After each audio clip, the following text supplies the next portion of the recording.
tahu je ni.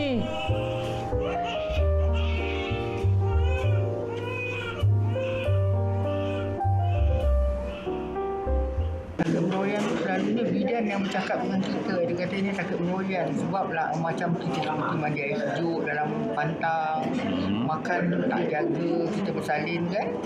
Itu sakit meroyan. Sakit meroyan tu susah nak baik. Dia berulang-ulang gitu.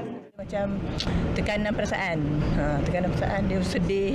Kadang dia meracau, dia macam dia tak boleh nak kawal. Dia macam terus macam mengganggu fikiran dia. Dia tak boleh nak, kalau orang kita biasanya kita boleh kontrol kan.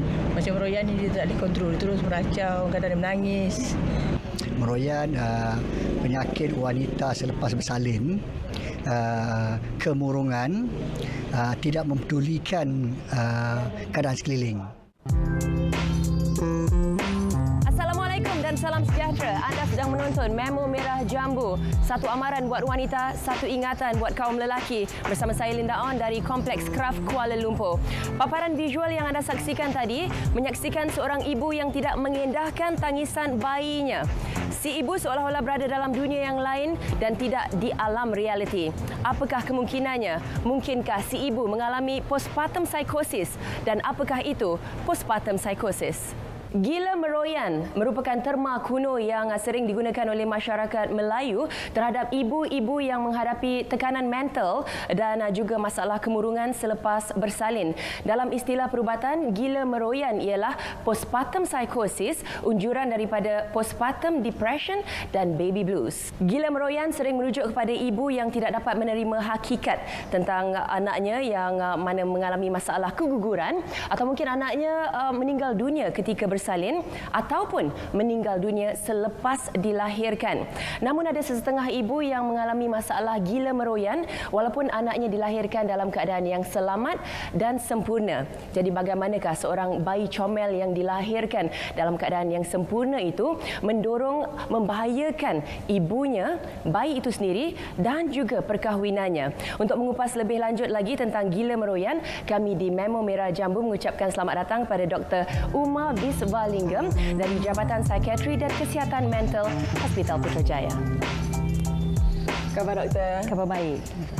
Baik doktor, tadi saya dah terangkan sikit sebanyak masa gila meroyan, tapi doktor mungkin boleh jelaskan lebih lanjut lagi tentang gila meroyan ni doktor. Okey. Sebenarnya Linda, masalah wanita yang dalam tempoh selepas bersalin tu akan mengalami masalah, 3 jenis masalah sebenarnya. Okey, yang pertama sekali yang kita panggil sebagai baby blues atau gangguan emosi postpartum. Yang kedua adalah kemurungan postpartum atau postnatal depression. Yang ketiga tu adalah postpartum psychosis. Gila meroyan tu lah. Gila meroyan, ya. Atau kita panggil gangguan psikosis postpartum. Okey. Yang tiga-tiga ni memang beza dari segi gejala dengan presentation mereka lah. Okey, dari clinical presentation. Untuk gangguan emosi postpartum atau baby blues, ini adalah kita boleh katakan yang paling mild. Gejala kemurungan postpartum akan timbul dalam masa 2 minggu, okey, atau 3 hingga 4 minggu lah. Sebenarnya gejala postpartum depression ni, kemurungan postpartum dengan tersendiri dia boleh hilang dalam tempoh 3 hingga 6 bulan. Okey, jika mereka tidak mendapat rawatan. Tetapi ada kes yang boleh berlarutan sampai tempoh 2 tahun. Postpartum psychosis pula, itu gila meroyan. Gila meroyan, puncanya saya akan terangkan kemudian lah. Okey. Postpartum psychosis ni boleh muncul, gejala awal postpartum psychosis ni boleh wujud seawal 48 sehingga 72 jam selepas bersalin. Okey. Tapi majoriti daripada wanita yang mengalami gejala postpartum psychosis ni, gejala mereka akan timbul dalam tempoh 2 minggu selepas bersalin. Yang dia cakap tentang serius ni, mungkinkah gila meroyan selepas melahirkan tu boleh berkekalan pada diri ibu itu sampai bila-bila? Okey, itu adalah satu topik perbincangan yang bagus jugalah. Okey, sebenarnya gejala gila meroyan tu atau gejala postpartum psychosis tu, gejala awal postpartum psychosis, mula-mula wanita tu akan mengalami perasaan resah, perasaan resah, cepat marah, cepat melenting. Lepas tu nampak tidur mereka tidak teratur, terjejas, selera makan terjejas. Mereka akan mula mengabaikan bayi mereka. Itu adalah gejala awal.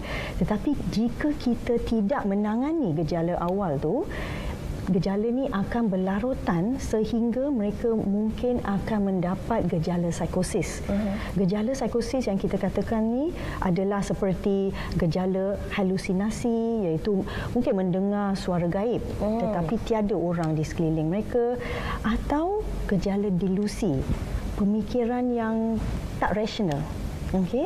Contohnya, mungkin saya nak cerita tentang, mungkin Linda pernah dengar tentang Andrea Yates di US, mungkin awal 2000-an tu.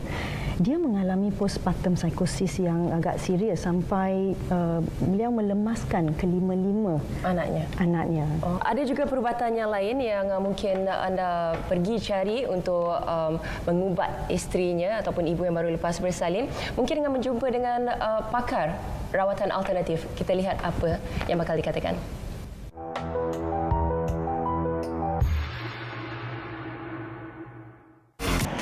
Surah-surah untuk menolong untuk mengatasi masalah gila meroyan ni, pertama surah Muhammad ayat 21 hingga 32. Yang kedua surah Toha ayat 120 hingga 135, ya. Surah Muhammad ni ada keistimewaannya, ya. Bila kita baca surah Muhammad ni ayat 21 hingga 32 ni, ia memberi ketenteraman, ya. Banyak pesakit-pesakit saya yang telah melalui masalah kemurungan atau masalah tekanan emosi, bila mereka baca surah Muhammad 21-32, ia memberi ketenteraman yang amat mendalam kepada pesakit itu.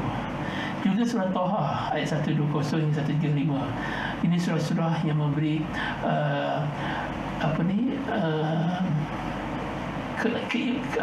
keamanan, ketenteraman dari segi dalaman, minda dan emosi.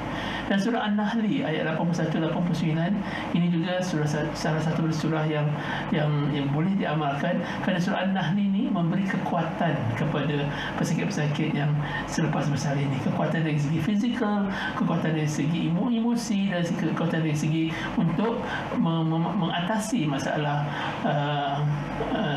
meroyan ini. Siapa yang paling berisiko untuk dapat tekanan macam ini ataupun gila meroyan ni, doktor? Okey, sebenarnya wanita yang ada banyak faktor risiko, yang akan mempengaruhi seseorang untuk mendapat postpartum psychosis. Yang pertama sekali, jika wanita tu pernah mendapat postpartum psychosis, mungkin sebelum ni, mungkin anak yang dia bersalin, anak yang pertama ke kedua, dan dia pernah mengalami postpartum psychosis, mereka adalah wanita yang berisiko tinggi untuk mendapat postpartum psychosis seterusnya. Sekali lagi. Okey.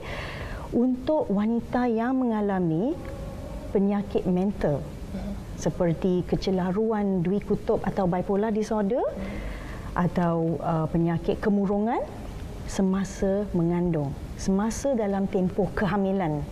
Okey. Wanita yang dah sedia ada mengalami penyakit mental walaupun bukan dalam tempoh kehamilan, mereka mungkin dari awal mereka dah mengalami penyakit mental, mereka adalah pesakit yang wanita yang berisiko tinggi untuk mendapat postpartum psychosis.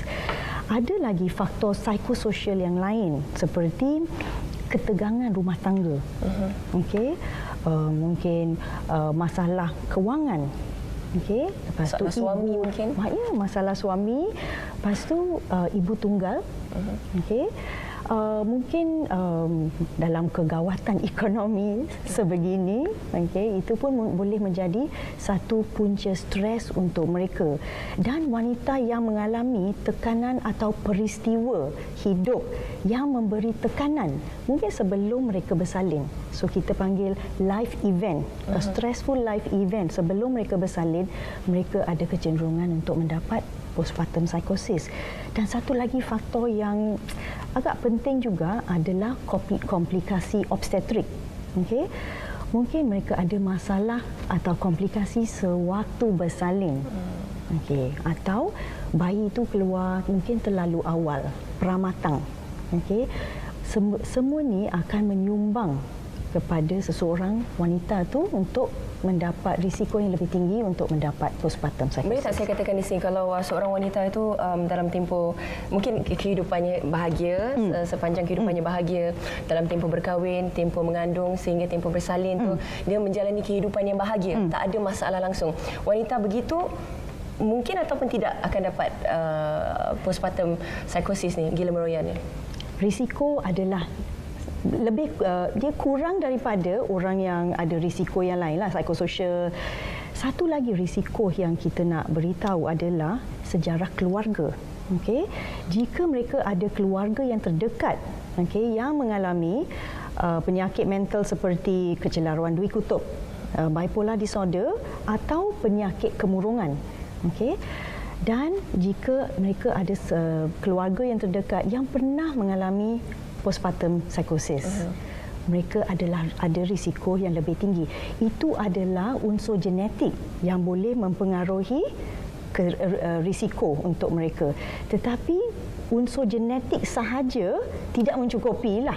Kita mesti campur dengan unsur persekitaran juga. Keadaan sekeliling dan sebagainya. Keadaan sekeliling. So jika sekeliling tu elok, stabil, risiko tu akan menjadi lebih kurang. Okey, jadi bagaimanakah agaknya kalau seseorang wanita yang sedang hamil sekarang ini dan mungkin dia dapat tahu yang ibunya pernah menghadapi gila meroyan, makcik ke, saudara-saudara terdekat pernah mengalami gila meroyan dan dia adalah seorang wanita yang normal sekarang ini dan dia tak mahu jadi gila meroyan selepas melahirkan. Ada langkah pencegahan tak, doktor? Ada langkah-langkah pencegahan. Sebenarnya pengesanan awal. Apa yang kita nak buat sekarang ni, kita nak beri pendedahan kepada orang awam tentang wujudnya masalah seperti ini. Dan jika mereka mengalami sedikit tanda-tanda awal penyakit ini, apa yang mereka boleh buat? Di manakah mereka boleh mendapat bantuan? Itu yang kita nak sampaikan kepada orang ramai. Kerana risiko untuk wanita sebegini adalah lebih tinggi daripada orang yang tak ada sejarah keluarga yang ada postpartum psikosis lah. Tetapi kita mesti memberitahu. Okey? Mungkin inilah tujuan kita supaya kita dapat sampaikan kepada orang ramai apakah tanda-tanda awal dan memang wujudnya rawatan yang berkesan untuk penyakit sebegini. Okey, selain daripada itu, kita mestilah kita kena sampaikan bahawa gaya hidup yang sihat amatlah penting. Okey, tidur secukupnya, pemakanan yang seimbang dan sihat. Okey, senaman yang ringan semasa dalam tempoh kehamilan tu. Perkara-perkara ini memang akan menyumbangkan terhadap postpartum period yang baik dan stabil. Baik, sekejap lagi doktor mungkin saya boleh tanya tentang lebih lanjut lagi tentang ini, info tentang gila meroyan ni ataupun postpartum psikosis ni dan mungkin ada lagi contoh yang doktor boleh kongsikan. Okey. Kembali lagi dalam Memo Merah Jambu, satu amaran buat wanita, satu ingatan buat kaum lelaki. Bersama saya Linda On, kita membincangkan soal postpartum psikosis ataupun gila meroyan bagi ibu yang baru lepas bersalin. Dan benar, setiap penyakit ada ubatnya. Yang penting kita berusaha, berdoa, selebihnya kita serahkan kepada Yang Maha Esa. Untuk mengetahui lebih lanjut tentang pengalaman menghadapi gila meroyan ini, kami di Memo Merah Jambu mengucapkan selamat datang kepada tetamu seterusnya, iaitu Puan Rugayah Ayub. Apa khabar? Ini Dr. Umar. Okey, Puan Rugayah, mungkin boleh ceritakan sendiri pengalaman Puan Rugayah beberapa tahun lepas mengalami gila meroyan tu, Puan Rugayah. Okay. Assalamualaikum. Saya ni dilahirkan dalam keluarga yang tanpa balasan kasih sayang sebab mak ayah saya dah meninggal masa saya umur 3 tahun. Lepas tu saya dibeli oleh datuk sehinggalah saya berkahwin. Memang hidup saya tak ada kawan. Tak suka berkawan, macam sunyi kan. Dan bila Saya dah kahwin, dah sampai masa saya melahirkan baby, dapat pula tak ada pengalaman kan, anak pertama, kembar pula tu. Kembar terus dapat 2. Lepas tu saya macam tak boleh terima. Bagi seorang ibu kalau dengar suara baby dia akan suka kan. Tapi bagi saya macam satu tekanan pada saya, jadi saya akan jadi runsing, jadi macam benci sangatlah. Macam saya tak boleh terima iaitu anak saya. Lepas tu saya bila saya tengok dia menangis ke apa, saya akan biar, saya buat tak tahu saja. Saya tak salinkan dia, saya tak bagi dia susu, saya tak bagi dia makan, saya tak mandikan dia, saya biar macam tu lah. Yang jaga semua datuk nenek saya. Saya jadi macam kehadiran baby itu menjadi satu beban, benci, menyampah sehingga ke tahap yang saya sampai saya pernahlah tutup mulut anak saya. Bagi saya, itu bukan anak saya. Sampai datuk saya kata, mengapa buat anak saya kata, saya belum pernah berkahwin dan saya tak ada suami, macam mana saya ada anak? Sampai ke satu hari memang saya tak pernah sentuh anak saya tak pernah cium anak saya. Dan saya tak tahu mengapa saya jadi macam tu. Sampai ke satu hari, datuk saya bagi anak saya atas riba saya. Saya kata ni bukan anak saya dan saya baling dia. Allah. Macam bola bowling. Itulah pengalaman saya sampai anak saya. Sampai datuk saya kata, mengapa buat anak macam tu? Saya kata, itu bukan anak saya. Umur bayinya berapa waktu tu? Masa tu saya dalam pantang lagi. Masa dalam pantang. Dua-dua anak saya tu saya buat macam bola saya balik sampai memang betul lah, bukan saya tipu, demi Allah saya memang saya buat macam tu. Saya tak tahu mengapa. Dan sehinggalah saya tak boleh terima anak saya panggil saya mak pun saya kata bukan anak saya. Sehingga besarlah saya jadi benci dengan dia. Sampai sekarang Puan Nurgayah, anaknya berapa tahun sekarang kembar? Sekarang dah 3 lebih. Sampai umur 6 tahun memang saya tak pernah jaga dia. Saya jadi macam beban, saya benci kat dia. Pernah yang jadi saya jadi sayang dekat anak. Saya boleh terima anak saya bila anak saya tanya, "Ma, mengapa Mama tak terima saya sebagai anak Mama?" Saya kata, "Ya Allah, betul ke? Macam mana?" Saya kata, saya pun tak tahulah. Sampailah sekarang saya rasa kasih sayang saya dengan anak yang pertama tu baru nak rasa, baru saya nak mesra dengan dia sekarang. Barulah saya nak rapat hubungan saya dengan dia. Selama ni saya memang tak pernah rapat dengan dia. Saya tak boleh terima dia. Maaf kalau saya bertanya Puan Nurgayah, bagaimana sokongan suami waktu tu? Waktu baru lepas bersalin dan lihat Puan Nurgayah begitu? Maksud tu suami saya dia faham, dia tak marah saya. Dia tanya, "Mengapa buat anak kita macam ni?" Saya kata, "Tu bukan anak saya. Saya belum pernah, dan awak tu bukan suami saya." Saya kata. Sampai dia kata, "Ini suami awak bukan." Saya kata. Sampai dia tunjukkan gambar saya kahwin. Saya kata, "Saya tak kahwin lagi." Saya kata. Dan saya cakap, "Anak tu tak anak siapa, tak awak ambil, awak kata anak kita." Saya cakap macam tu. Ada mungkin datuknya ke, suaminya ke, ahli keluarga Puan Nurgayah yang cuba dapatkan rawatan pakar, jumpa dengan pakar rawatan alternatif ke untuk merawat? Masa tu orang kampung kan, mana tahu percaya doktor-doktor kan, pergi bomo lah, apalah kan, tapi tak juga kan gitu. Saya memang, demi Allah saya cakap, saya tak boleh terima anak saya sampai ke anak saya dah sekolah. Sampai dia sendiri dah pandai, mungkin datuk nenek dia bercerita ke kan, dia tanya saya, "Mengapa Ma tak boleh sayang saya? Ma mengapa tak terima saya?" Saya tak jawab, saya diam saja. Dan waktu itu Puan Nurgayah tahu tak istilah gila meroyan ni? Saya tak tahu. Ada orang beritahu? Tak tahu. Ya. Saya tak tahu apa itu meroyan. Ya. Ada apa-apa yang Dr. Umar nak? Yalah, mungkin walaupun pada zaman ini kan, zaman sekarang ni, okey, kita dah berapa tahun dah selepas kemerdekaan, tetapi stigma penyakit mental ni masih lagi sangat teruklah ke tahap yang kita tak boleh nak terima seseorang tu mengalami gejala sebegini. Baiklah penonton, diharap dengan perbincangan kami tadi dapat memberikan sedikit sebanyak manfaat kepada anda tentang gila meroyan ataupun postpartum psychosis. Ia merupakan satu amaran buat kaum wanita. Mungkin saya, mungkin anda suatu hari nanti bakal menghadapi masalah ini, dan satu ingatan buat kaum lelaki untuk menghadapi masalah ini. Minggu depan satu lagi topik bakal kami kupas dalam Memo Merah Jambu. Sekian daripada saya Linda On. Salam hormat. Assalamualaikum.